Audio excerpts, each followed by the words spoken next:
நீங்கள் மகிழ்ச்சியாய் புறப்பட்டு சமாதானமாய் கொண்டு போகப்படுவீர்கள். போதும், நீங்கள் மகிழ்ச்சியாய் புறப்பட்டு சமாதானமாய் கொண்டு போகப்படுவீர்கள். இது ஒரு பயணமா சொல்ற மாதிரி ஒரு வார்த்தை. வாழ்க்கையே ஒரு பயணம்தான் அப்படின்றாங்க. என்னது? கற்ப பையிலிருந்து கல்லறை வரைக்கும் ஒரு பயணம்தான். அதுக்கப்புறம் இருக்கிறதும் ஒரு பயணம்தான். ஆண்டவர் பயணங்களை நம்முடைய வாழ்க்கையில் தருகிறாங்க. இங்கே நமக்கு சொல்கிறாரு, நீங்கள் மகிழ்ச்சியாய் புறப்படுவீங்க. You will start off happily. மகிழ்ச்சியாய் புறப்பட்டு சமாதானமாய் கொண்டு போகப்படுவீர்கள். You will be taken off peacefully. நீங்கள் சமாதானத்தோடு கொண்டு போகப்படுவீங்க. மகிழ்ச்சியாய் புறப்படுவாங்க. அநேகம் பேர் மகிழ்ச்சியாய் தங்களுடைய வாழ்க்கையை தொடங்குறாங்க. கல்யாணம் ஆச்சுன்னா உடனே பயங்கர சந்தோஷம், எனக்கு கல்யாணம், எனக்கு கல்யாணம், எனக்கு கல்யாணம். எல்லாரையும் ஊரெல்லாம் கூப்பிட்டு கல்யாணத்தை கட்டிட்டு மகிழ்ச்சியாக ஸ்டார்ட் பண்ணுவாங்க. சமாதானத்தோடு கொண்டு போகப்படுறாங்களா? அதுதான் முக்கியம். வீடு கட்டுறவங்க வீடெல்லாம் ரொம்ப கஷ்டப்பட்டு கட்டி முடிச்சுட்டு கிரகப்பிரவேசம் சூப்பராக நடக்கும். மகிழ்ச்சியாய் புறப்படுவாங்க. சமாதானத்தோட கொண்டு போகப்படுறாங்களா? இடையில லோன் பிரச்சனை வந்து நிற்குதா? இல்லை வீடுனால பெரிய பிரச்சனைகள், பக்கத்து வீட்டில் எதிர் வீட்டில் பிரச்சனைகள் இருக்குதா? சமாதானமாய் கொண்டு போகப்படுறாங்களா? ஸ்கூல் நல்லா ஸ்டார்ட் பண்ணுவாங்க, நல்லா படித்து முடிக்க முடியுதா? சமாதானத்தோட கொண்டு போகப்படுறாங்களா? எல்லாவற்றிலும் நம்ம பார்க்க வேண்டியது ஒன்று, ஆரம்பத்தை விட அதன் முடிவு ரொம்ப முக்கியம் நம்முடைய வாழ்க்கையில். பைபிளும் அதே தான் சொல்லுது. ஆரம்பம் எப்படி இருக்குதோ அது எப்படியாவது நம்ம மேனேஜ் பண்ணிவிடுவோம். ஆனால் முடிவு கரெக்டாக நம்முடைய கோல் படி முடிக்கிறோமோ, அது சரியாக செய்கிறோமோ என்பதை நம்ம பார்த்து கொள்ள வேண்டும். சிந்தனைக்காக ஒரு சின்ன ஒரு உதாரணம் சொல்கிறேன். ஒரு ஒரு வாட்டர் பாடி, அதை வந்துட்டு இக்கரையிலேருந்து அக்கறைக்கு கடந்து போகணும். நல்லா ஆழமான ஒரு வாட்டர் பாடி. அப்போ ஒரு படகு ஓட்டுறவரை கூப்பிட்டு என்னை கொஞ்சம் அக்கறைக்கு விடுங்கன்னு சொல்லி 3 விதமான சாஸ்திரிகள் அவங்க 2-3 பேரும் பேசிக்கிட்டு அந்த படகுல ஏறினாங்க. படகுல போயிட்டே இருக்கும்போது அவங்க பாட்டுக்கு ரொம்ப ஞானிகள், பண்டிதர்கள், அவங்க பல காரியங்களை பேசி பேசி பேசி பேசி அவங்க அதில் பிரயாணப்பட்டு போயிட்டு இருந்தாங்க. போயிட்டே இருக்கும்போது திடீர்னு அதில் ஒரு ஆள் எழும்பி, படகு ஓட்டுறவரே, படகோட்டியே, உமக்கு கந்த சாஸ்திரம் தெரியுமா அப்படின்னாராம். ஐயோ, கந்த சாஸ்திரமா? அப்படின்னா என்ன? அரே, கந்த சாஸ்திரம் உனக்கு தெரியாதா?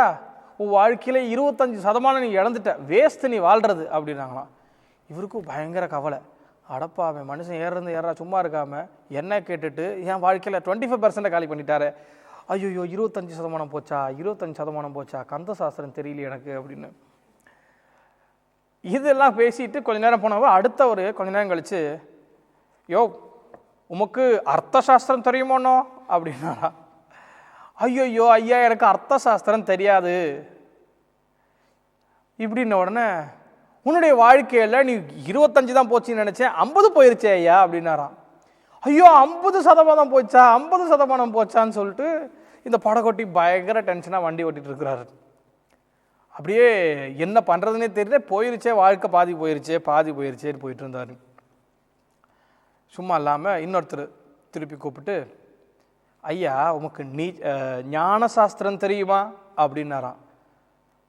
எனக்கு தான் கந்த சாஸ்திரமே தெரியாது, அர்த்த சாஸ்திரமும் தெரியாது, ஞான சாஸ்திரம் மாத்திரம் எங்கேருந்து தெரிய போகுது? தெரியாது ஐயா அப்படின்னாராம் ரொம்ப கோபியமாக. 25 தான் போச்சுன்னு நினச்சேன், 50 தான் போச்சுன்னு நினச்சேன். யோ, உனக்கு 75% வாழ்க்கையில் வீணா போச்சையான்னாராம். ஐயோ, 75 போச்சான்னு சொல்லிட்டு வண்டி ஓட்டிகிட்டே இருந்தாராம். இப்படி யோசிச்சுக்கிட்டே போகிறதில்ல, கையில் இருக்க துடுப்பை விட்டுட்டாரு. இப்போ போயிட்டே இருக்குது வண்டி. 75 போச்சேன்னு இருக்கும்போது திடீர்னு பார்த்தா தண்ணி உள்ளே ஏறிக்கிட்டே இருக்குது படகுக்குள்ளே, ஒரு சின்ன ஓட்டையில். அது ஏறி ஜாஸ்தியாக வர ஆரம்பிச்சது. கொஞ்ச நேரம் கழித்து இந்த படகு ஓட்டுறவர், ஐயா, எனக்கு கந்த சாஸ்திரம் தெரியாது, அர்த்த சாஸ்திரம் தெரியாது, எனக்கு ஞான சாஸ்திரம் தெரியாது, ஆனால் உமக்கு நீச்சல் சாஸ்திரம் தெரியுமோ அப்படின்னாராம். தெரியாதப்பா, என்ன பண்ணுறது அப்படின்னாங்களாம். தண்ணி ஏறிட்டு இருக்கு, போய் உமக்கு முழுசும் போச்சு அப்படின்னாராம். அப்போ மகிழ்ச்சியாய் புறப்பட்டு சமாதானமாய் கொண்டு போகப்பட வேண்டும். நமக்கு என்ன தெரியுதோ அதில் நம்ம நிலச்சி நிற்போம். அது ஆண்டவருடைய பாதத்தில் வைத்திருக்கும் போது அது கொஞ்சமாக இருந்தாலும் அது 10% இருந்தாலும் அதில் உண்மையாக இருந்தோம்னா ஆண்டவர் உண்மை நடத்துவார். இந்த ஏசாயா 55 தான் இன்னைக்கு நம்ம தியானிக்க போகிறோம். ஒரு சில வசனங்கள் உங்களுடைய சிந்தனைக்காக. 4 விதமான காரியங்களை பார்த்து இந்த மகிழ்ச்சியாய் புறப்படுகிற நாம் சமாதானமாக எப்படி கொண்டு போகப்பட வேண்டும் என்பதை குறித்த 4 வகையான காரியங்களை பார்த்து இன்றைக்கு முடிக்க போகிறோம். என்னோடு கூட அந்த அதிகாரத்தை நல்லா மனதில் வைத்துக் கொள்ளுங்க. ஒரு அருமையான புஸ்தகம் இது. அருமையான ஒரு தீர்க்கதரிசன வார்த்தைகள் நிறைந்தது. அநேக வாக்குத்தத்தங்கள். தாவீது கர்லின நிச்சயமான கிருபைகளை உனக்கு நித்திய உடன்படிக்கையாக ஏற்படுத்துவேன், அவர் உன்னை மேன்மைப்படுத்துவார். வேற என் நினைவுகள் உன் நினைவுகள் அல்ல, என் வழிகள் உன் வழிகள் அல்ல, அது சமாதானத்துக்கு ஏதுவான நினைவுகளே என்று சொல்லி வாசிக்கிறோம். விதைக்கிறவனுக்கு விதை, புசிக்கிறவனுக்கு ஆகாரம். அருமையான வசனம். முச்செடிக்கு பதிலாக தேவதாரு விருட்சம், காஞ்சோரிக்கு பதிலாக மிருது செடி எழும்பும். அருமையான வாக்குத்தத்தங்கள் நிரங்கிய ஒரு தீர்க்கதரிசன புஸ்தகம். ஏசாயா தீர்க்கதரிசி, பெரிய ராஜா, அவர் எழுதின ராஜாவாகிய தீர்க்கதரிசிகளின் ராஜா என்று அழைக்கப்படுகிற ஏசாயா எழுதின வார்த்தைகள். அதுல 3ஆம் வசனத்துக்கு நம்முடைய சிந்தனை திருப்புவோம். வாசிங்க.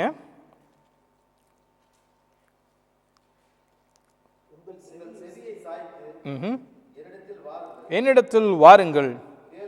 போதும். உங்கள் செவியை சாய்த்து என்னிடத்தில் வாருங்கள்.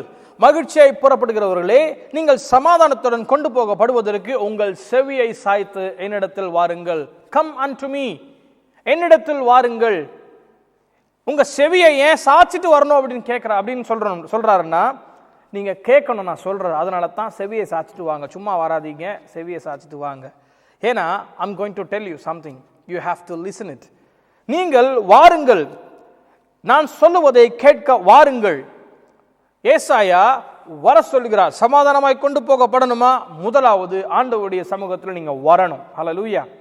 சமாதானமா கொண்டு போகணும்னு சொல்லிட்டே இருந்தா வாழ்க்கையில சமாதானமா கொண்டு பண்ண முடியாது. சில காரியங்களை நம்ம செய்ய வேணும். முதலாவது ஆண்டவருடைய சமூகத்தில் வரணும். சபைக்கு வர சொன்னா இன்னைக்கு சபைக்கு வருவதற்கு யாருக்கும் டைம் கிடையாது. ஏன்னா இன்னைக்கு ஒரு நாள் தான் லீவ் இருக்குது, நான் ரெஸ்ட் எடுக்கணும். இன்னைக்கு ஒரு நாள் தான் நான் ஃப்ரீயாக இருக்கிறேன், எனக்கு கொஞ்சம் ஃப்ரெண்ட்ஸ் வீட்டுக்கு போனோம், அப்பாயின்மெண்ட்ஸ் இருக்குது, birthday parties, marriage functions, whatever, however, wherever. நமக்கு எல்லாருக்கும் எக்ஸ்கியூஸ் இருக்குது. இந்த கிறிஸ்தவ தேசத்தில் இவ்வளவு இருக்கு. ஆனால் இஸ்லாமிய தேசத்தில் இருக்கிற ஜனங்க வெள்ளிக்கிழமைன்னா காலையில் டியூட்டிக்கு 4 மணிக்கு எந்திரிச்சு போய் டியூட்டி பண்ணிட்டு மத்தியானம் 12-1 மணிக்கெல்லாம் அவங்க ஹாஃப் டே ஆஃப் எடுத்துட்டு திருப்பி வந்து குளிச்சுட்டு டக்குன்னு அவங்களுக்கு கிடைக்கிற வண்டியில் கிளம்பி அங்கே வராங்க. ஆமேன். அந்த உற்சாகம் வேணும். உண்மையாலுமே ஒரு வேதனைக்குண்டான காரியம் இங்கே வந்து நான் பார்க்க போகும்போது கிறிஸ்தவர்களின் அஜாக்கிரதை. சபைகள் மூடப்பட்டிருக்கிறது. There is no preacher to preach in our church, so see that's our church, it's closed for a long time அப்படின்னு ஒரு அம்மா சொல்லியிருக்கிறாங்க. இங்கே கிறிஸ்தவம் அமுங்கி போயிட்டு இருக்குது. ஒரு காலத்தில் நம்முடைய தேசத்திற்கு சுவிசேஷத்தை சொன்ன இந்த தேசம் இன்றைக்கு நம்ம தான் இந்த தேசத்துக்கு சுவிசேஷம் சொல்ல வேண்டிய சூழ்நிலையாய் மாறி இருக்கிறது. இருக்கிற ஜனங்க அப்படியே அவங்களுடைய வழி, அவங்களுடைய வாழ்க்கை என்று சொல்லி போயிருக்கிறாங்க. 1904ஆம் வருஷம் வேல்ஸ் தேசத்தில் ஒரு பெரிய எழுப்புதல் வந்துச்சு. அந்த எழுப்புதல் 2 வருஷம் நீடிச்சது, ஒரே ஒரு வாலிபனால. அந்த தேசத்தில் அந்த எழுப்புதலை பார்த்துட்டு போன ஒரு ஊழியக்காரர் அமெரிக்காவில் போய் தொடங்கின ரிவைவல் தான் அசூசா ஸ்ட்ரீட் ரிவைவல். 1906ஆம் ஆண்டு கிட்டத்தட்ட 10 வருஷ காலம் நீடிச்சது. சவுத் கொரியாவில் பார்க்க போனோம்னா 30 வருஷமா இன்னும் எழுப்புதல் இருக்குது. ஜபம் அதை மையமாக வச்சு சவுத் கொரியாவில் பாஸ்டர் பால் யாங்கிச்சோ, இப்போ டேவிட் யாங்கிச்சோ பாஸ்டருடைய சபையில் எழுப்புதல் இருக்குது. அப்படி ஒரு ஒரு ஊன்றுகோலாக இருந்த ஒரு தேசம் இது. ஆனால் பிரயோஜனம் என்ன? இப்போ எல்லாரும் அவங்கவுங்க வழி. ஆண்டவரை பார்ப்பதற்கோ பேசுவதற்கோ கூட நேரம் இல்லை. கிறிஸ்தவ குடும்பத்தில் பிறந்த ஆட்கள் கூட ஆண்டவரின் கடவுளே இல்லை அப்படின்னு சொல்ற அவ்வளவு நிலைமைக்குள்ள இருக்கிறோம். வாருங்கள், சமாதானமாய் கொண்டு போகப்படணுமா? வரணும் ஆண்டவருடைய சமூகத்தில். ஹல்லேலூயா. வந்து ஆண்டவர் சொல்லுவதை கேட்க வேண்டும். மத்தேயு 11:28. நம்ம எல்லாம் மனப்பாடமாக அந்த வசனத்தை கூட சொல்லலாம், எல்லாருக்கும் தெரிஞ்ச வசனம் தான் அது.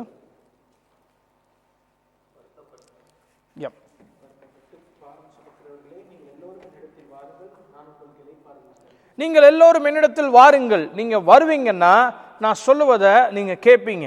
நீங்க கேட்டீங்கன்னா அதுல உங்களுக்கு இளைப்பாறுதல் இருக்குது. ஹல்லேலூயா. ஆண்டவர் ப்ராமிஸ் பண்ணவே இல்லை எங்கேயுமே பைபிள்ல நீங்க சமாதானமாய் கொண்டு போகப்படும்போது உங்களுக்கு பிரச்சனைகள் இருக்காது, தேர் வில் பி ரோசஸ் அப்படின்னு சொல்லி எங்கேயுமே நமக்கு ப்ராமிஸ் பண்ணவே இல்லை. ஆண்டவர் மாறாக நமக்கு சொன்னது யோவான் 16:33, உலகத்தில் உங்களுக்கு உபத்திரவம் உண்டு, ஆனாலும் திடன் கொள்ளுங்கள், நான் உலகத்தை ஜெயித்தேன். இந்த பச்சை மரத்துக்கு எந்த பாடுன்னா பட்டை மரத்துக்கு என்ன பாடு? என்ன அர்த்தம்? There will be some problem, issues in our life.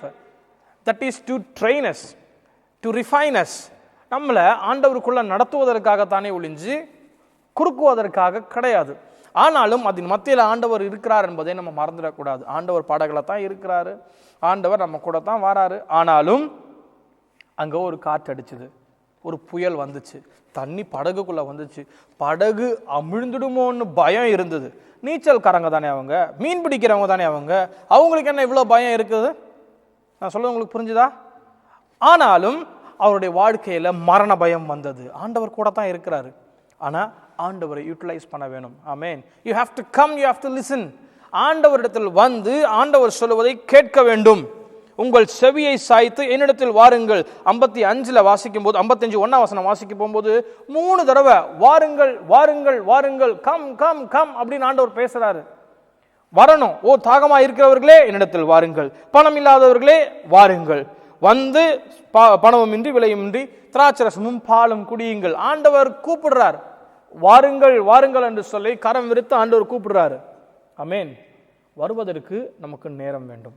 வந்தா ஆண்டவருடைய சமூகத்தில் காத்திருந்து ஆண்டவருடைய வார்த்தையை கேட்க வேண்டும். ஹல்லேலூயா. ஆண்டவர் வருவாங்கன்னா சும்மா வரவங்களுக்கெல்லாம் அப்படி இப்படி பிளஸ் பண்றதில்ல. ஆண்டவர் சொல்லுவதை நம்ம உட்கார்ந்து கேட்கணும். ஆமென். செய்தி நேரம் மாத்திரம் தான் நிறைய பேருக்கு தூக்கம் வரும், ஆறாவது நேரத்தில் தூக்கம் வராது. ஏன்? ஆண்டவருடைய வார்த்தையை கேட்பதற்கு அவ்வளவு டயர்டு. வாருங்கள், வந்து கேளுங்கள். கேட்கும் போது உங்களுக்கு ஒரு ஆசீர்வாதம் உண்டு, நிச்சயமாகவே அதை ஆண்டவர் உங்களுக்கு தருவார். நீங்கள் சமாதானத்தில் கொண்டு போகப்படுவதற்கு ஆண்டவரிடமாய் வர வேண்டும், ஆண்டவரின் வார்த்தையை கேட்க வேண்டும். ஹல்லேலூயா. அவர் நிச்சயமாய் தாவீதுக்குண்டான ஆசீர்வாதத்தை உங்களுக்கும் தருவார், உங்களை மேன்மைப்படுத்துவார். இரண்டாவது காரியம் 6ஆம் வசனம் வாசிங்க, முதல் பகுதி மாத்திரம்.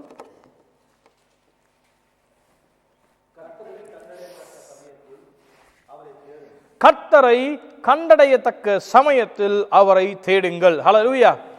ஆண்டவரை கண்டடையத்தக்க சமயத்தில் அவரை தேடணும். ஆண்டவரை தேடுவதற்கு நாம் நேரத்தை ஒதுக்க வேண்டும். எப்ப ஆண்டவரை தேடுவது? எது சரியான நேரம்? மார்க் 1:35 என்ன சொல்லுது?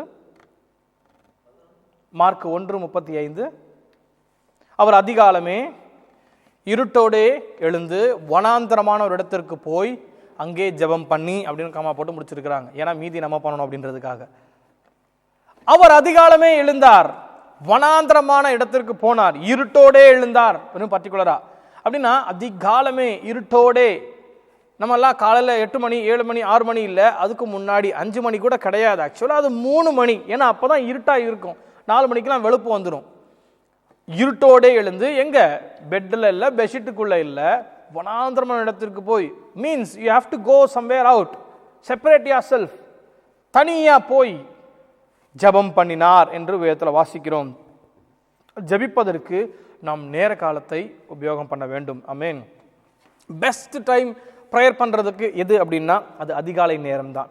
ஏன்னா ஃப்ரெஷ் எனர்ஜி, உங்களுடைய தாட்ஸ் எல்லாமே ரொம்ப ஃப்ரெஷ்ஷாக இருக்கும். அதை ஆண்டவருக்கு நீங்கள் ப்ரெசென்ட் பண்ண முடியும். ஆமென். ஆண்டவர் எல்லாத்தையும் முடிச்சதுக்கப்புறம் சக்கையெல்லாம் தூக்கி போட்டு ஆண்டவர்கிட்ட ரொம்ப டயர்டாக இருக்கேன், தேங்க்யூ வேலை முடிச்சிங்க அப்படின்றதுக்கு இல்லை. ஃப்ரெஷ்ஷாக வந்து ஆண்டவரே காலையில் புது கிருபையை பெறுவதற்காக புதுசாக எல்லா ஃப்ரெஷ் என்னுடைய எனர்ஜியை நான் வந்துட்டு என்னுடைய வேலைக்கு கொண்டு போய் கொடுத்து 8 மணி நேரம் உழைச்சி டயர்டாகி இடத்துல வரல. முதலாவது என்னுடைய எனர்ஜி உங்ககிட்ட கொண்டு வருகிறேன். ஆமென். முதலாவது நான் உண்மை தரிசிக்க வருகிறேன், மனுஷங்களை பார்க்க அல்ல. முதலாவது என் ஃபோனை, எஸ்எம்எஸ்ஸை, வாட்ஸ்அப்பை, ஃபேஸ்புக் அப்டேட்ஸை பார்க்கறதல்ல. நான் ஆண்டவரே உம்முடைய சமூகத்தில் வந்து நீர் சொல்லுவதை கேட்க வருகிறேன். ஹல்லேலூயா. நம்முடைய ஃப்ரெஷ்னஸ், நம்முடைய பெஸ்ட் ஆண்டவருக்கு கொடுக்க வேண்டும். எல்லா டே ஃபுல்லாக வேலை இல்லைனாலும் பிஸியாக தான் இருக்கும். நமக்கு ஏதாவது ஒரு காரியத்தில் பிஸியாக இருக்கும். பிஸியாக இல்லைனா டயர்டாக இருக்கும், டயர்டாக இல்லைனா தூக்கம் வரும். இதுதான் நமக்கு லைஃப்பில் ஓடிட்டே இருக்குது. காலையில் ஆண்டவருடைய சமூகத்தில் நேரம் செலவு செய்ய வேண்டும். எனக்கு தெரிஞ்சு இருக்கிறாங்க 4 மணிக்கு டியூட்டிக்கு இல்லை அவங்க ரெடியாகி இறங்கணும். 3 மணிக்கு எந்திரிச்சு 1 மணி நேரம் அவங்க ப்ரேயர் பண்ணிட்டு போகிறாங்க. நாள் ஃபுல்லாக அவங்க வெயிலில் உழைக்கணும். இங்கே இருக்கிற வெயில் இல்லை, கத்தாரில் எங்கள் தேசத்தில் வெயில்னா வெயில், அவ்வளோ வெயில். அந்த வெயிலில் அவங்க வேலை செய்கிறாங்க. நிச்சயமாக நம்மெல்லாம் டயர்டுன்னு வாழ்க்கையிலேயே சொல்லக்கூடாது, என்னையும் சேர்த்து தான் சொல்கிறேன் நான். அப்படி அவங்க அங்கே கார்பெண்டிங் வேலையோ இல்லை மேசன் வேலையோ அவங்க செய்கிறாங்க. அப்படிப்பட்டவங்க ஹெல்ப்பர்ஸ் இருக்கிறாங்க. அப்படிப்பட்டவங்க காலையில் எந்திரிச்சு முழங்கால் படி போட்டு 3/4 மணி நேரம் ஜோம் பண்ணிட்டு போகிறாங்க. Why can't we? நம்ம அந்த பழக்கத்துக்குள்ளே வரல. நம்ம அந்த பழக்கத்துக்குள்ளே வரும்போது சமாதானமாய் கொண்டு போகப்படுவோம். ஹல்லேலூயா. ஆண்டவரை காலமே தேடுங்கள். மத்தேயு 7:7 சொல்லுது, தேடுங்கள் அப்பொழுது கண்டடைவீர்கள். ஆமென். தேடினா நிச்சயமாக கண்டடைப்பாங்க. ஆண்டவர் ஒளிஞ்சின்னு இருக்கிறதுக்கு ஆண்டவர் நமக்கு விரோதியும் கிடையாது. ஆண்டவர் கண்ணாமூச்சி விளையாட்டும் விளையாடவே இல்லை. ஆண்டவர் நம்ம தேடுவாங்க, நம்ம போய் தேடுவோம், நம்ம வருவோம் அப்படின்னு சொல்லி ஆண்டவர் காத்திருக்கிறார். வந்துட்டா உடனே தன்னை தென்படுத்தி காண்பிப்பார். ஹல்லேலூயா. அது நம்ம பழகத்தான் புரியும் ஆண்டவர் நம்மை எதிர்பார்க்கிறார் என்பது. தூரமாக நின்று ஆண்டவர் நல்லா இருக்கீங்களா, எனக்கு காலையில் எழுந்திரிச்சேன், என் வேலையை பார்த்துக்கொள்ளுங்க, பிஸியாக இருக்கிறேன், போயிட்டு வரும்போது ஆக்சிடென்ட் ஆகிடக்கூடாது, உடம்புலாம் நல்லா இருக்கணும் இப்படின்னு சொல்லிட்டு போகிற பழக்கத்தை கொஞ்சம் மாற்றிட்டு ஆண்டவருடைய சமூகத்தில் காத்திருந்து அவரை ஆராதிக்க வேண்டும். ஹல்லேலூயா. இதுதான் பிரதானமாக இருக்கணும். லூக்கா 8:26 வாசிங்க.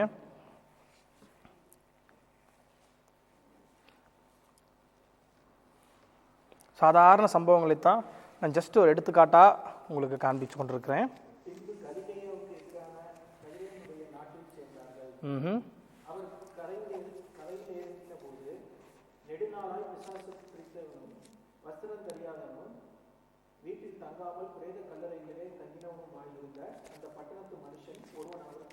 இல்லையே, லூக்கா 8:26. ஓகே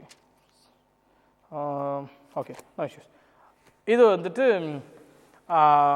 ஒரு அம்மாவை குறித்து, maybe the reference is wrong, ஒரு அம்மாவை குறித்து நம்ம வாசிக்கிறோம். என்னது, அவங்க ஆண்டவர் போகிறாங்க, ஒரு ஜனக்கூட்டம் நெரிச்சலாக இருக்குது, அதன் மத்தியில் பெரும்பாடுள்ள ஸ்திரீ என்று சொல்லி ஒருவங்க, அவங்களுடைய பிரச்சனை அவங்களுக்கு தான் தெரியும், கிடைக்கிற நேரத்தை யூட்டிலைஸ் பண்ணணும் அப்படின்னு சொல்லி கண்டடையத்தக்க சமயத்தில் அவர் தூரமாக இருக்கும்போது, ஓ என் பக்கத்தில் போகிறாரு, வை ஐ ஷுட் மிஸ், அவ்வளோ கூட்டம் இருக்குது, எனக்கு இந்த கூட்டத்தில் போய் எல்லா ஆம்பளைங்களை இடிச்சுட்டு நான் போயிட்டு இருக்க முடியுமா? நோ, அந்த மாதிரி எக்ஸ்கியூஸை சொல்லவே இல்லை.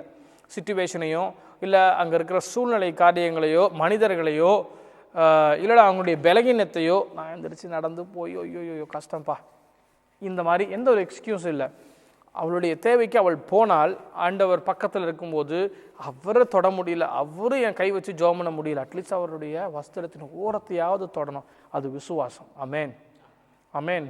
கார்மெண்ட்ஸில் இல்லை ஒன்று, ஆனால் கார்மெண்ட்ஸையாவது நான் தொட்டா போகிறோம் எனக்கு சுகம் கிடைக்கும்னு சொல்கிறது விசுவாசம். அந்த விசுவாசத்தை ஆண்டவர் கனப்படுத்தினார். பக்கத்தில் இருக்கும்போது விட வேண்டாம், கண்டடையத்தக்க சமயத்தில் அவரை தேடுங்கள்.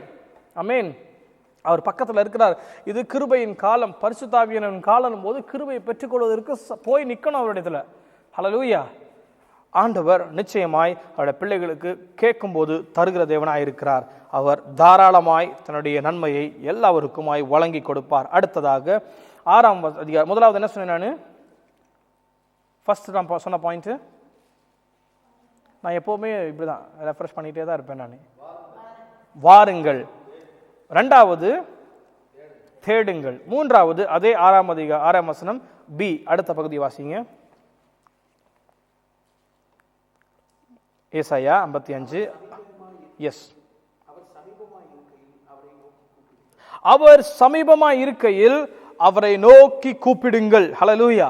அவரை நோக்கி கூப்பிடணும். இந்த பெரும்பாடுள்ள ஸ்திரீ சமீபமாய் இருக்கும்போது மிஸ் பண்ணவே இல்லை, அவரை நோக்கி கூப்பிட்டாள். ஹல்லேலூயா. ஆண்டவரை நோக்கி கூப்பிடும் போது ஒருபோதும் முகங்கள் வெட்கப்பட்டு போவதில்லை, பிரகாசமாய் இருக்கும். சங்கீதம் 50, 14, 15 வாசிங்க.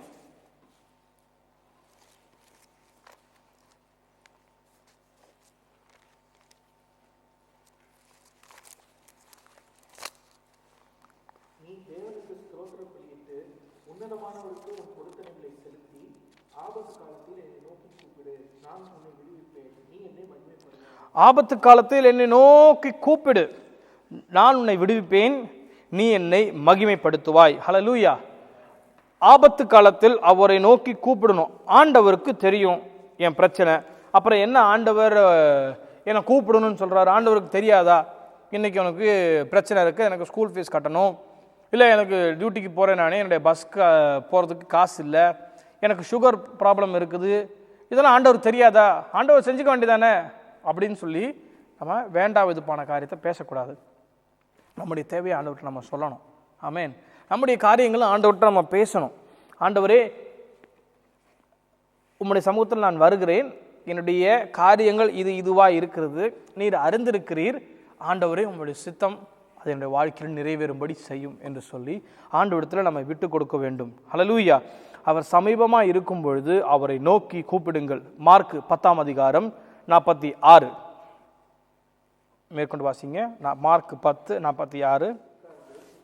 உங்களுக்கு எல்லாருக்கும் தெரிஞ்ச ஒரு சம்பவம் தான், நான் பிரஷ் பண்ணிட்டு போறேன். நான் எரிகோவுக்கு வந்தார்கள். எரிகோ என்று சொன்னாலே ஒரு சாபத்தீடான ஒரு இடம் தான். அது ஒரு ஆசீர்வாதமா சொல்றதுக்கான வார்த்தை கிடையாது. எரிகோ அப்படின்னாலே ஒரு சாபமான ஒரு ஏரியா. எரிகோவுக்கு வந்தார்கள். அங்க பர்த்திமேயுன்ற ஒரு குருடன் அங்க இருந்தான். அவன் குப்பை சுப்பை முனியன்ற மாதிரி ரோட்ல போறவன் கிடையாது. ஃபுல் அட்ரஸையும் ஆண்டவர் எழுதி வச்சிருக்கிறாரு. திமேயுவின் மகனாகிய பர்த்திமேயு என்கிற அவனோட ப்ரொஃபஷன், அவனுடைய சிச்சுவேஷன் எல்லாவற்றையும், ஒரு குருடன் அவன் வழி அருகே உட்கார்ந்து எங்க உட்கார்ந்துருந்தான், பிச்சை கேட்டு கொண்டிருந்தான். எல்லாத்தையும் ஆண்டவர் கிளீனா எழுதி வச்சிருக்கிறார். ஆமென்.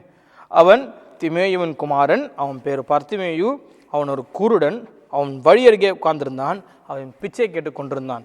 இந்த எல்லாவற்றையும் எழுதி வச்சிருந்துட்டு, ஏன் அப்படின்னா அவன் ஆண்டவரை அந்த அளவுக்கு தெரிஞ்சு வச்சிருக்கிறான். 2 வசனம் வாசிக்கும் பொழுது, வருகிறார் என்று கேள்விப்பட்ட உடனே, இயேசுவே தாவீதின் குமாரனே, இயேசுவை குறித்து நமக்கு தெரியும், ஆனா அவரை அட்ரஸ் பண்ண வேண்டிய ரீதியில நம்ம அட்ரஸ் பண்றது இல்லை பல நேரங்களில். ஆமென். ஆண்டவர் பிதாவானவர் இருக்கிறார். அட்ரஸ் பண்ணும்போது எப்படி சொல்றாரு? பரமண்டலங்களில் இருக்கிற எங்கள் பிதாவே. அவர் அட்ரஸ் பண்ற ரீதி. ஆண்டவரை நம்ம பார்க்க போகும்போது பல நேரங்களில் இயேசு இயேசு இயேசு, ஆக்சுவலி ஆண்டவராகிய இயேசு கிறிஸ்து. அவர் அட்ரஸ் பண்ண வேண்டிய ரீதியில அவர் அட்ரஸ் பண்ணணும். இந்த மனுஷன், even he is a blind man, he is a teacher, a blind teacher. இயேசு வருகிறான்னு கேள்விப்பட்டு, இயேசுவே உங்களுடைய குடும்பத்தை இழுக்கிறேன், தாவீதின் குமாரனே நீர் என்ன பண்ணுவீங்க எனக்கு தெரியும், எனக்கு இறங்கும். ஹல்லேலூயா. அவர் பக்கத்தில் இருக்கும்போது கூப்பிடணும். கூப்பிடும்போது ஆண்டவர் நமக்கு பதில் கொடுக்கிறவராய் இருக்கிறார். உடனே இறங்குவார், உடனே பதில் கொடுப்பார். ஆனால் அங்கேயும் சில கோஆர்டினேட்டர்ஸ் இருக்கிறாங்க, கோவர்க்கர்ஸ் இருக்கிறாங்க, பாஸ்டர்ஸ், லீடர்ஸ், லேமன் எல்லாரும் இருக்கிறாங்க. என்ன சொல்றாங்க? பேசாமல் இருக்கும்படி அதட்டினார்கள். நம்ம கூப்பிடுறோம் அப்படின்னு நானும் சொல்றேன். சில நேரங்களில் ஆண்டவரை கூப்பிடும்போது கூடவே இருக்கிறாங்க, என்னப்பா சும்மா பண்ணிட்டு இருக்கிறீங்க, நீங்கள் போய் வேலை ஏதாவது பாருங்க, நீங்கள் ட்ரை பண்ணுங்க, நீங்கள் இது பண்ணுங்க, நீங்கள் ஏன் இப்படி பண்ண மாட்டேன்றீங்க. நம்மக்கிட்ட நம்மளை குறைச்சி பேசுகிற ஆட்கள் நிறைய பேர் இருக்கிறாங்க. அவர்கள் மத்தியில் இருக்கும் பொழுது நம்ம பல நேரங்களில் விட்டு கொடுத்துட்றோம் நம்முடைய வைராக்கியத்தை ஆண்டவர்கிட்ட. ஆனால் இவர்கள் பேசாமல் இருக்கும்படி அநேகர் அதட்டின போதும் அவன் என்ன பண்ணான்? தாவீதின் குமாரனே எனக்கு இறங்கும் என்று முன்னிலும் அதிகமாய் கூப்பிட்டான். கூப்பிடுறத நிறுத்தக்கூடாது. ஒன்ஸ் நான் கேட்டுட்டேன், ஆண்டவருக்கு இஷ்டமாக தான் பதில் தரட்டும், கஷ்டமாக தான் போட்டோம், அப்படி இல்லை. You have to press on. ஆண்டவர் கிடைக்கிற வரைக்கும் கேட்டுக்கொண்டே தான் இருக்கணும். ஆமென். கிடைக்கிற வரைக்கும், ஆண்டவரத்தில் நன்மை பெறுகிற வரைக்கும் கேட்டுக்கொண்டே தான் இருக்கணும். ஆண்டவர் ப்ரொபோஷனாக நமக்கு தருவார். ஒரு சில நேரத்தில் கேட்ட உடனே தருவார், சில நேரத்தில் கொஞ்சம் இழுத்துக்கிட்டே போவார், கடைசியில் ஒரு நாள் தருவார். சில நேரத்தில் ஆண்டவருக்கு சித்தமாகவே இருக்காது, இழுத்துக்கிட்டே போயிட்டு இருப்பார். ஆண்டவர்கிட்ட கேட்க வேண்டும் கிடைக்கிற வரைக்கும். அது ஒரு வைராக்கியத்தை குறிக்கிறது. வைராக்கியம், நல்ல விஷயத்தில் வைராக்கியம் பாராட்டுவது நல்லது அப்படின்னு தான் பைபிள் சொல்லியிருக்குது. அப்போ வைராக்கியத்தோட கூப்பிட்டாங்க. அப்போ அவ்வளோ நேரம் தடுத்தவங்க, நீங்கள் இவ்வளோ நேரம் கூப்பிடும்போது உங்களை வேண்டாம், ஏன் கத்துற, ஏன் இப்படி பண்ணிட்டு இருக்கிற, ஏன் ஆராதனை பண்ணுற, ஏன் சும்மா சச்சின்னு போகிற, உனக்கு வேறு வேலையே கிடையாதா, வாங்க ஒரு நாள் பார்த்திக்கு போவோம், தான் வார வாரம் போயிட்டு இருக்கீங்களே சொல்கிறவங்க, ஒரு நாள் ஆண்டவர் உங்களை கூப்பிடும்போது உங்களோடு கூட வருவாங்க. ஐயர் உங்களை கூப்பிடுறாரு வாங்க என்று சொல்லி, திடன்கொள் எழுந்துரு என்று சொல்லுகிறார். தன் மேல் வஸ்திரத்தை எரிந்து விட்டு, நான் இந்த சப்ஜெக்ட் நான் பேச வரல, ஜஸ்ட் நான் ஒரு வார்த்தைக்காக தான் பேச வரேன். எரிந்து விட்டு அங்கே போனாங்க. ஆண்டவரும் அங்கே வந்துட்டு மறுபடியும் என்ன சொல்கிறாரு? மேல் வஸ்திரத்தை எரிந்துட்டு ஒரு விசுவாசத்தில் அவர் எந்திரிச்சு போயிட்டார். ஆண்டவர் எப்படி சுகம் தந்துடுவார், நோ ப்ராப்ளம் அப்படின்ட்டு. அங்கே போகும்போது ஆண்டவரும் இவ்வளோ தூரம் கூப்பிட்டாரு, மெதுவாக கூப்பிட்டாரு, சத்தமாக கூப்பிட்டாரு. இங்கே ஒரு நேரம் வரும்போது ஆண்டவரே சொல்கிறாரு, நான் உனக்கு என்ன செய்யணும்? இவ்வளோ நேரம் கூப்பிடுறேன் ஏசப்பா, உனக்கு கேட்கலையா? இவ்வளவு நேரம் நான் எதுக்கு கூப்பிடுறேன்? எனக்கு இறங்குன்னு சொல்கிறேன், என்னை பார்த்தாலே உங்களுக்கு தெரியலையா? கூருடனா இருக்கிறேன், எனக்கு வந்துட்டு பிச்சை தான் தொழிலாக இருக்குது, எனக்கு நீங்கள் என்ன தருவீங்க? ஆண்டவர் இவனுடைய தேவை என்னன்னு சொல்லி ஆண்டவர் முன்னாடி தெரிஞ்சிருக்குமா தெரிஞ்சிருக்காதா? நமக்கே தெரியும் ஒரு பிச்சைக்காரனுக்கு என்ன தேவை இருக்குன்ட்டு, இல்லையா? ஆண்டவருக்கு தெரியுமா தெரியாதா? எல்லாம் தெரியும் ஆண்டவருக்கு. ஆனாலும் ஆண்டவர் மறுபடியும் அங்கே ஒரு கொஸ்டினை கேட்கிறார், what should I do for you? உனக்கு நான் என்ன செய்ய வேண்டும் என்று இருக்கிறாய்? ஏன்னா ஹூ நோஸ், ஆண்டவரே இவ்வளோ சீஷர்கள் இருக்கிறாங்களே, 3 வேளை எனக்கு சாப்பாடு மட்டும் கொஞ்சம் அரேஞ்ச் பண்ணி கொடுத்துட்டு போயிருங்களேன், பிரேக்ஃபாஸ்ட்டு, லஞ்சு, டின்னரு. அவன் கேட்டிருக்கலாமே. நான் சொல்கிறது உங்களுக்கு புரிஞ்சுதா? ஓகே, நான் பிச்சை எடுத்துக்கிட்டே இருக்கிறேன், என் வாழ்க்கையில் பிச்சை எடுக்காமல் வாழ்கிறதுக்கு ஒரு வழியை பண்ணி கொடுத்துட்டு போயிருங்க, போகிறோம். கேட்டிருக்கலாம்ல? எனக்கு ரோட்டுக்கு, எங்கள் வீட்டில் நான் வாழலை, நான் வெளியே வாழ்ந்துட்டு இருக்கிறேன், என் வீட்டிலையாவது உட்கார்றதுக்கு எங்கள் அப்பா அம்மா கிட்ட சிபாரிசு பண்ணுங்க, இந்த ஜனங்கள்கிட்ட சொல்லி விட்டுருங்க, சொல்லியிருக்கலாமே. எனக்கு நல்ல ட்ரெஸ்ஸு கொடுங்க, சொல்லியிருக்கலாமே. அவன் he was specific in what he was asking. எனக்கு பார்வை வேண்டும். ஆமென். நீங்கள் என்ன கேட்குறீங்களோ அதை ஆண்டவர் உங்களுக்கு தருவார். நீங்கள் பிஎம் வேணும்னு சொல்லி கேட்டிங்கன்னா ஆண்டவர் அது உங்களுக்கு தருவார். இல்லை எனக்கு வந்துட்டு பழைய கிரசிடா வேணும் அப்படின்னாலும் உங்களுக்கு தருவார். எனக்கு ஒரே ஒரு பிள்ளை வேணும் அப்படின்னா ஒன்று தருவார். எனக்கு பிள்ளையே வேண்டானாலும் தரமாட்டார். நீங்கள் எப்படி கேட்குறீங்களோ அதை ஆண்டவர் உங்களுக்கு தருவார். உங்கள் மன விருப்பத்தை ஆண்டவர் நிறைவேற்றுவார். But you have to keep on asking. Amen. கூப்பிடுங்கள், கூப்பிடுங்கள், கூப்பிடுங்கள். நீங்க கிடைக்கிற வரைக்கும் ஆண்டவருடைய சமூகத்தை விட்டு மாறாதீங்க. வாங்க, 2வது தேடுங்க, 3வது கூப்பிடுங்க. அடுத்த வசனத்துக்குள்ள போவோம். 7ஆம் வசனம் வாசிங்க.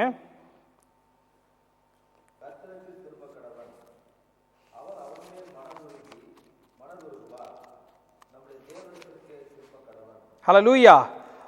4வது இல்ல கடைசியான பாயிண்ட் நான் சொல்ல வர்றது, திரும்ப கடவன். நீங்கள் ஆண்டவர் பக்கமாய் திரும்ப வேண்டும் என்று சொல்லி ஆண்டவர் பார்க்கிறார். ஹல்லேலூயா. தேவனே, சுத்த இருதயத்தை என்னிலே சிருஷ்டியும், நிலைவரமான ஆவியை என் உள்ளத்திலே புதுப்பியும் என்று சொல்லி ஒரு பெரிய பக்தன், என் இருதயத்துக்கு ஏற்றவன், நான் அவர் வழிதான், அவருடைய வம்சம்தான் சொல்லிக்கிற மெச்சிக்கொள்ளுகிற இயேசு கிறிஸ்து, அப்படிப்பட்ட ஒரு பெரிய பொசிஷன்ல இருக்கிற ஒரு தாவீது சொல்லுகிறது, சுத்த இருதயத்தை எனக்கு தாருங்க. He has done something wrong. தப்பு பண்ணியிருக்காரு வாழ்க்கையில். இன்ஃபேக்ட் பெரிய பாவம் அது. ஒரு கொலையும் பண்ணியாச்சு, கொலை பண்ணி அவங்க வைஃபையும் எடுத்துக்கிட்டாச்சு. இப்படி ஒரு பெரிய பாவம் பண்ண ஒரு மனுஷன். ஆனால் ஆண்டவருடைய சமூகத்தில் வந்து மறுபடியும் ஒப்புரவாகிற ஒரு சூழ்நிலையை இந்த 51ஆம் அதிகாரம் முழுவதையும் நம்ம வாசிச்சா நம்ம படிக்க முடியும். ஆமென்.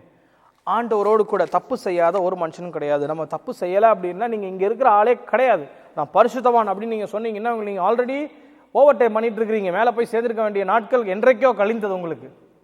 மாம்சத்தில் இருக்கிறோம். எப்பயாவது ஒரு காரியங்கள் ஒன்று இல்லை ஒன்று ஏதாவது ஒரு காரியம், தவறுகள், மிஸ்டேக்ஸ் நமக்கு உண்டாயிருக்கும். எப்போ பரிபூர்ணப்படுகிறோமோ அப்போ ஆண்டவர் நம்மை பரத்தில் அவரோடு கூட சேர்த்துக்கொள்வார் நிச்சயமாக. ஏன்னா அங்கே போய் நம்ம பாவம் பண்ணுறதுக்கு வேற கிடையாது. ஆண்டவர் அப்படிப்பட்ட ஒரு பாவியும் ஆண்டவருடைய சமூகத்தில் மனம் கசந்து, ஆண்டவரே இதோ வந்திருக்கிறேன், என்னை மன்னியும் அப்படின்னு சொல்லி கேட்கும் பொழுது மன்னித்தார். ஹல்லேலூயா, ஹல்லேலூயா. பேதுருவையும் ஆண்டவர் மன்னித்தார். பேதுரு அருமையாக ஒரு வியாக்கியானம் கொடுத்தாங்க. பேதுரு அங்கே சேவல் கூவுறதுக்கு 3 தடவை கூவுச்சு. அப்போ பேதுரு அங்கே உட்காந்துருந்தாங்க. ஏசு கிறிஸ்து அப்படி திருப்பி இப்படி சைடில் பார்த்தாரு, அவ்வளோதான். சொன்னேன்ல அப்படின்னு சொல்லலை. ஏன்னா அப்படி எதாவது கம்யூனிகேட் பண்ணியிருந்தாங்கன்னா பேதுரையும் பிடிச்சி அடிச்சு போட்டிருப்பாங்க. ஆண்டவர் அதை செய்யவே இல்லை. Gently he behaved. திருப்பி பார்த்தது 2 பேருக்கு மாத்திரம்தான் இருந்தது கம்யூனிகேஷன். பேதுரு மனம் கசந்து அழுதான். ஆண்டவர் இறங்கினார். ஹல்லேலூயா.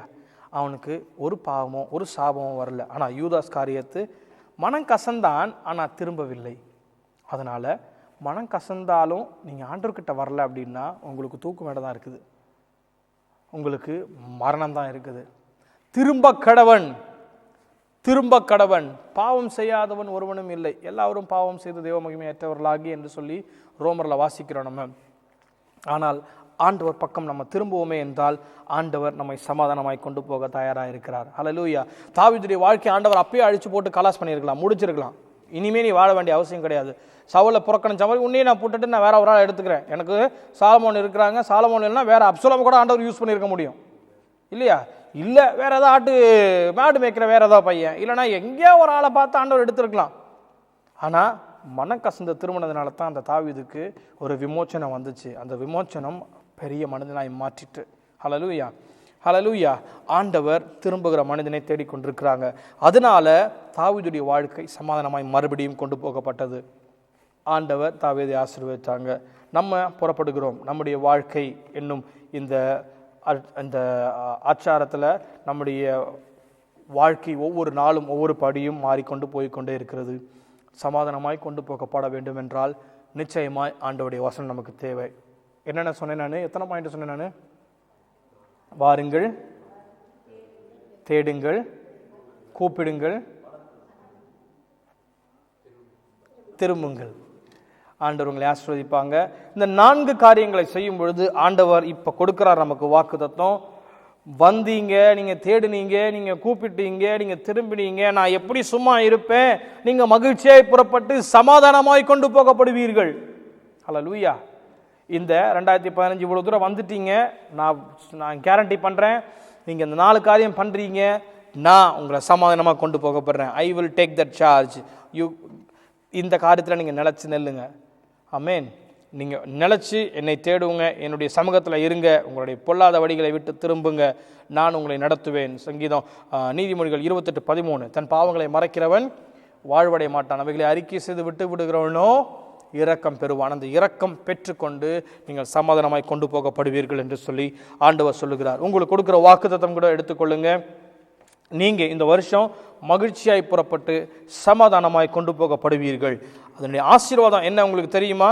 பர்வதங்களும் மலைகளும் உங்களுக்கு முன்பாக கம்பீரமாய் முழங்கி வெளியின் மரங்கள் எல்லாம் கை கொட்டும். உங்களுக்கு முன்பாக பெருசா இருக்கிறவங்க எல்லாரும் உங்களுக்கு முன்பாக கம்பீரமாய் முழங்குவார்கள், உங்களை உயர்த்துவார்கள். உங்களுக்கு வெளியின் மரங்கள் எல்லாம் கை கட்டும், உங்களுக்கு புகழும் ஆரவாரமும் உங்களை தேடி வரும். நான் சொல்றது ஆசீர்வாதங்களை, வாக்குத்தத்தத்தை நான் முன்னாடி சொல்லிட்டேன். ஆசீர்வாதங்கள் என்ன? அந்த வாக்குத்தத்தத்தின் மூலம் கிடைக்கிற ஆசீர்வாதம் அதைத்தான் சொல்லிக் கொண்டிருக்கிறேன். 13 முச்செடிக்கு பதிலாக தேவதாரு விருட்சம் முளைக்கும், காஞ்சோரிக்கு பதிலாக மிருதுச்செடி எழும்பும், அது கர்த்தருக்கு கீர்த்தியாகவும் நிர்மூலமாகாத நித்திய அடையாளமாகவும் இருக்கும். ஹல்லேலூயா. ஆண்டவருடைய சமூகத்தில் ஆண்டவருடைய பிள்ளைகளாகிய நீங்கள் அவர்களுக்கு முன்பாக, மற்ற ஜனங்களுக்கு முன்பாக ஒரு அடையாளமாக இருப்பீர்கள் என்று சொல்லி ஆண்டவர் சொல்லுகிறார். ஹல்லேலூயா, ஹல்லேலூயா.